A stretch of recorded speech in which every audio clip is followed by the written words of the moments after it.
Lucky are those among us who knew from a very young age what we wanted to be when we grew up, or at least what field we wanted to be. Bruce Carter is one of those lucky ones who knew very early on that an airfield would always be a part of his daily life. Bruce has been interested in aviation all of his life. Some of the stories I've heard about Bruce as a little boy were from his mother.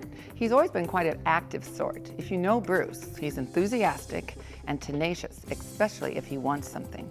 His mother said he used to pull at the bottom of her knee and beg to go to airports. They couldn't go on vacation since he was 4 years old, and they wouldn't stop at an airport because he would bug them until he said, "Oh, can we stop at the airport and watch airplanes?"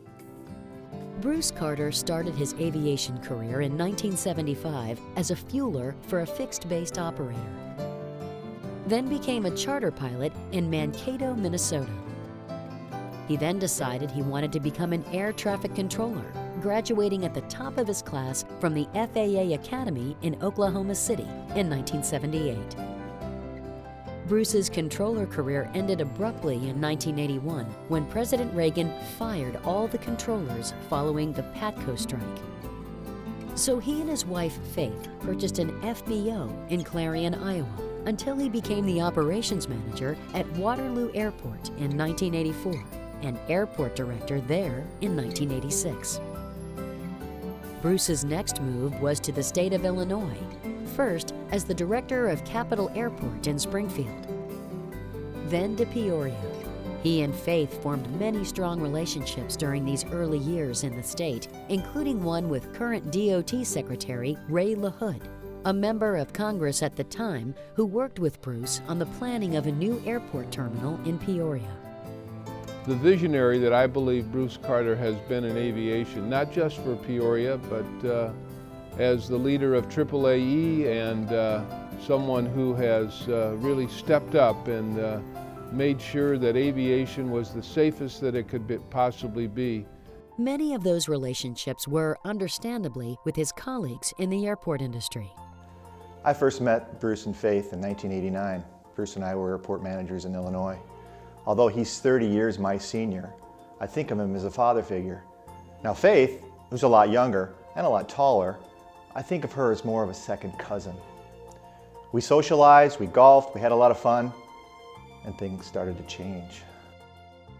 What changed was his move from Peoria to Moline.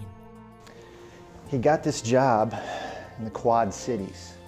And quad is a Norwegian word for a number greater than 3 and less than 4. He started bragging that he was running 4 cities, not just one like the rest of us. He stopped talking to the little people. And I don't mean you non-hub airports. I mean anyone under than 6 feet tall. It was ugly. It was during his time in Moline, however, that Bruce first met Krista Fornerato, currently FAA's Associate Administrator for Airports, but formerly a staffer with an Illinois member of Congress. I met Bruce when I was on Capitol Hill, and I was part of the Illinois delegation, and he had come in and with the association and had done some talking points related to the PFC increase, and really came in and talked about all the wonderful things that were going on at his airport and at airports throughout the state of Illinois. And that's when I knew that he really had something special. Bruce has accumulated many accolades and honors during his service to the airport industry and to AAAE. He has chaired the association's Great Lakes chapter, the Airport Ground Services Association, and the National Airports Conference, and is on the board of the International Association of Airport Executives. He is also a commercial pilot with an instrument and multi-engine rating. Through this journey, Bruce has left many trademarks, many serious, but some not so much so. One of your biggest legacies, though, is a fun one, is probably the $100 bill giveaway at the NAC. You started that idea for sponsorship, growth, and attendance, and active engagement for people who attend our National Airport Conference, and I think we all will remember you as the guy who gives away the $100 bills. It's been a great year under your chairmanship for AAAE, and I just want to personally say thank you for what you and Faith have done for this organization over the years, and great job. During his year as chair, Bruce traveled all over the U.S. and the world and has made many new friends. But there's nothing like returning home to old friends and family. Thanks for a great year, Bruce.